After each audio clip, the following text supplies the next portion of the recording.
ഇവിടെയാണ് ആ പുഴയുടെ ഉത്ഭവം. ഇത് കണ്ടോ, ഇതാണ് ഉത്ഭവം. ഇവിടുന്ന് പൊട്ടി വന്നിട്ട് ഈ പുഴ ഒലിച്ചു വന്ന് ഈ കല്ലും മണ്ണും പാറയൊക്കെ കൂടെ വന്ന് ഇതാണ് മുണ്ടക്കൈ.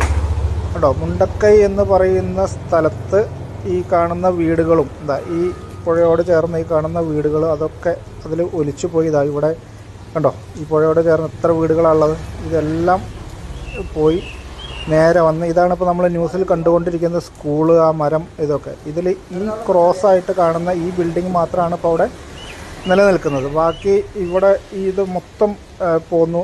ഈ കാണുന്നതാണ് അവിടെ ഒലിച്ചുപോയ പാലം. ആ പാലം, ഈ കാണുന്ന അമ്പലം, ഇതെല്ലാം പോയി. ഇത് പോയി അവിടുന്ന് നേരെ വന്ന് ഇതുണ്ടോ പുഴ വരുന്ന വരവ് കണ്ടോ, ഇതിലേ വന്ന് ഇവിടെയാണ് സൂചിപ്പാറ വാട്ടർഫോൾസ്. ഇത് കണ്ടോ, ഈ സൂചിപ്പാറ വാട്ടർഫോൾസ് അങ്ങോട്ട് ചാടിയിട്ട് നേരെ അങ്ങോട്ട് കണ്ടോ, താഴേക്ക് ആ ചാല് പോകുന്നത് കണ്ടോ. ഇതിലേ പോയി ഇവിടുന്ന് ഇങ്ങനെ പോയിട്ട് ഇത്രയും കിലോമീറ്റർ പോത്തുകല്ല് കാണുന്നുണ്ടോ, ഇതുണ്ടോ, ഇത്രയും കിലോമീറ്റർ ഒഴുകി പോയിട്ടാണ് ആ ബോഡികൾ കിട്ടിയിട്ടുള്ളതെന്ന് പറഞ്ഞാൽ അതിൻ്റെ ഒരു ദുരന്തത്തിൻ്റെ വ്യാപ്തി എന്താണ്. അത്ര ദൂരം ആണ് ബോഡി ഒഴുകി പോയി.